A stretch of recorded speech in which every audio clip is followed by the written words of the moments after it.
Hello বন্ধুরা, তো সবাই কেমন আছো? আশা করি সবাই ভালো এবং সুস্থ আছো। আর আমি ভালোই আছি। কয়েকদিন ভালো ছিলাম না, তার জন্য কোনো ভিডিও তোমাদের সঙ্গে শেয়ার করতে পারিনি। শর্ট ভিডিও না আর লং ভিডিও না।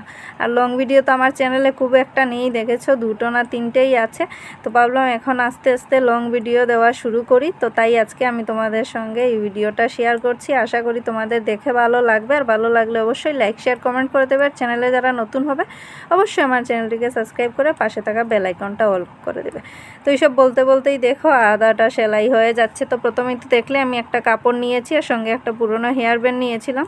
তো এই হেয়ার ব্যান্ডটার মধ্যে আমি একটা নতুন কাপড় লাগিয়ে নতুন করে একটা হেয়ার ব্যান্ড বানাবো। তো এই ভিডিওটা আমি ইউটিউব থেকে দেখেই শিখেছি, আমার খুব ভালো লাগলো, তাই ভাবলাম আমিও ঘরে ট্রাই করে দেখি। তো প্রথমে আমি কাপড়টা নিয়েছি, তোমরা ভিডিওতে দেখতেই পেয়েছো। আমি তো কথা বলতেছিলাম তাই আর এইসব বলা হয়নি। তো 24 ইঞ্চির মতো কাপড়টা ছিল আর দুবাজ করা ছিল।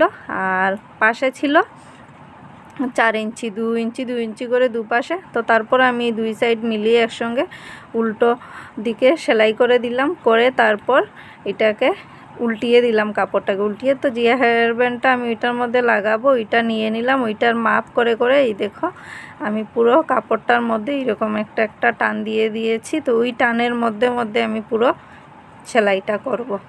তো এই দেখো টান দেওয়া হয়ে গেছে। এই যে আমি টানের মিডিল দিকে আর সাইডে একটা যেরকম কি হেয়ার ব্যান্ডটা ঢুকে ওই মাপ করে তো দেখেছোই তোমরা, রেখেছি। তো ওই মাপ অনুযায়ী আমি সেলাইটা করছি। সত্যি খুব সুন্দর হয়। আমি ভিডিওটা দেখে আমার খুব ভালো লেগেছে। তো ভাবলাম প্রথমে আমি একটা বানিয়ে দেখি কেমন হয়, তারপর না হয় আরও বানাবো।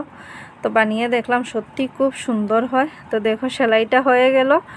তারপর আমি এখন যে হেয়ার ব্যান্ডটা ঢুকিয়ে দিচ্ছি ওইটার ভিতরে একদম মাপ নিয়ে নিয়ে সেলাইটা করতে লাগে। কাপড়টা যদি আর একটু বড় হতো তাহলে আরও অনেক ভালো লাগতো, কিন্তু বেশ কাপড় ছিল না, এটাই ছিল। আর এই কাপড়টা দিয়েই আমি করব, তার জন্যই এই কাপড়টা দিয়েই করলাম। অন্য সময় অন্য বড় কাপড় দিয়ে করব। আর তোমাদের কেমন লাগলো অবশ্যই কমেন্টে জানাবে। তো দেখো কাপড় ঢুকানো হয়ে গেল, তারপর একটা কুচির মতো পড়েছে। যদি কাপড় বেশি থাকতো তাহলে কুচিটা আর অল্প বেশি হতো। তারপর আমি দুই সাইডেই অল্প সেলাই করে দিচ্ছি। মেশিন দিয়ে পুরোটা তো করা যাবে না, অল্প অল্প করে। তারপর হাতে আমি একটা সুচ নিয়েছি, ওইটা দিয়ে সাইডগুলোকে ভালো করে সেলাই করে আটকিয়ে দেব। তারপর আমি দেখাচ্ছি তো তোমাদেরকে দেখাচ্ছি ফাইনাল লুক কেমন হয়েছে অবশ্যই কমেন্টে জানিও। এই দেখো এটার ফাইনাল লুক, কাপড়টা আরো বেশি হলে আরো সুন্দর লাগতো।